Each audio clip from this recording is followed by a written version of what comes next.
Bonjour à tous, bienvenue dans cette vidéo formation. Je suis Kwadjo Félicité, maîtresse de l'atelier La Force dans le cœur.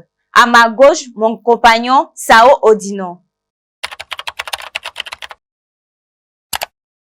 Aujourd'hui, nous allons voir un cours très intéressant, la notion de force à l'intérieur du cœur. La notion de force à l'intérieur du cœur, c'est une puissance au-dedans de nous, une puissance invisible à l'intérieur de nous. Et pour mieux vous expliquer cette mentalité, ce thème, je vais prendre un exemple. L'exemple de deux voitures. Une voiture qui contient 500 chevaux et l'autre qui contient 300 chevaux. Si on lit ces deux voitures, laquelle sera entraînée? Effectivement, celle qui contient 500 chevaux, parce qu'elle a plus d'énergie, plus de force que celle qui contient 300 chevaux. De même, dans le monde du cœur, la pensée qui est plus nourrie, cette pensée devient forte, domine le cœur et pousse le corps à agir selon ses ordres. Aujourd'hui, lorsque nous regardons le monde, nous constatons qu'il y a des personnes qui mènent une vie heureuse. Par contre, d'autres mènent une vie malheureuse, misérable. En réalité, dans le cœur de l'homme, il y a des pensées qui s'installent. Ces pensées luttent entre elles et celle qui est plus forte gagne, domine le cœur et pousse le corps à agir selon ses ordres. Alors, quelles sont les pensées qui dominent notre cœur?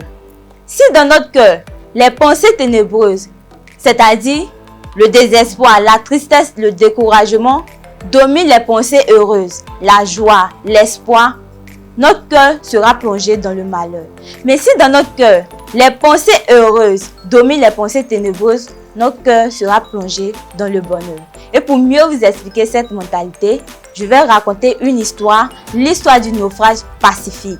Il s'agit d'un monsieur dénommé José Salvador. José Salvador a passé 13 mois sur la mer sans nourriture. En étant sur la mer, il se nourrissait de son urine et du sang des tortues. Quelque temps plus tard, son compagnon décéda. Face à cette situation, la peur a commencé à rentrer dans le cœur de José Salvador. Ainsi, il a commencé à se poser des questions. Seul sur cette mer, je vais mourir sûrement. Sans nourriture, je vais mourir. Ainsi, le désespoir et la tristesse ont envahi le cœur de José Salvador. Moi aussi, à l'école, de la maternelle à la terminale, je n'ai jamais repris de classe jusqu'à l'année de BTS. J'échoue à l'année de BTS. Et là, je ne croyais pas. Je me voyais dans un rêve. Est-ce moi félicité? La félicité qui a toujours été félicité. Franchement, je ne croyais pas. Jusqu'à ma deuxième fois. Et là, mon cœur était rempli de désespoir et de tristesse. À telle enseigne que je ne voyais plus les opportunités qui s'offraient à moi. Mon cœur était rempli, mon cœur était devenu sombre et souffrant. Ainsi, on voyait ça, cela se sentait sur mon corps. Je dépérissais de jour en jour. Cependant, quelle est la force du cœur qui vainc les tentations? On ne peut vaincre les tentations que quand le cœur est rempli d'une grande joie, d'un grand bonheur et d'un espoir supérieur à la tentation. Et José Salvador, face à cette situation, la mort de son compagnon, le désespoir avait envahi son cœur et il a commencé à réfléchir. Si je continue ainsi, je vais mourir. Alors, je dois nourrir une autre pensée dans mon cœur, l'espoir.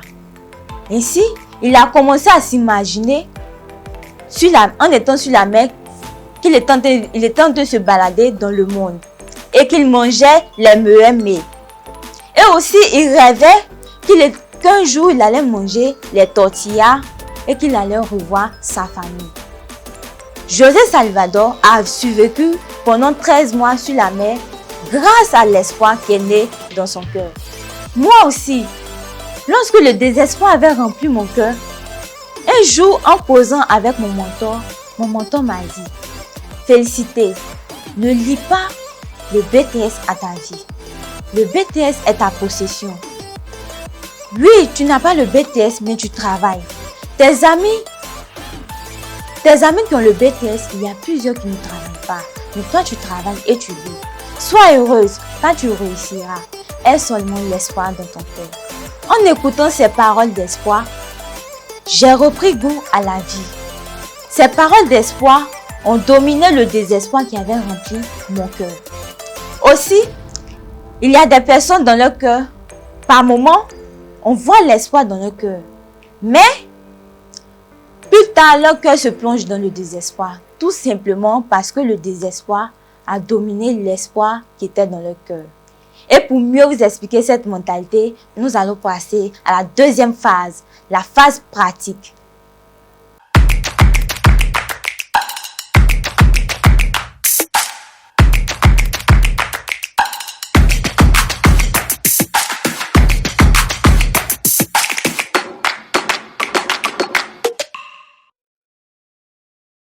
Nous sommes à la seconde phase de notre atelier. Ici, nous devons pratiquer un jeu afin de comprendre la mentalité. Et le jeu que nous devons pratiquer se nomme tir à la corde. Pour jouer à ce jeu, nous avons besoin d'une corde, des marqueurs et des fiches de notes. Les principales règles de ce jeu sont: règle numéro 1, nous avons besoin de deux équipes A et B. Règle numéro 2, ces deux équipes doivent s'aligner sous forme de file indienne et tirer la corde. Règle numéro 3, nous devons mettre un foulard jaune sur la corde qui va représenter la ligne médiane à ne pas franchir. Règle numéro 4, l'équipe qui réussira à tirer l'équipe adverse vers elle au-delà de la ligne médiane sera l'équipe gagnante. Ainsi donc, nous allons passer à la pratique de ce jeu à travers une vidéo.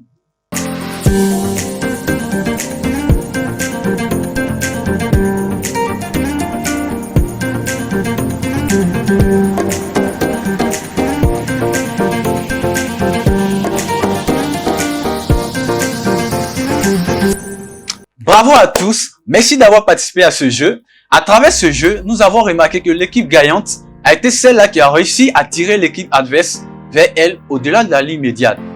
C'est-à-dire, c'est l'équipe forte qui a pu gagner ce jeu.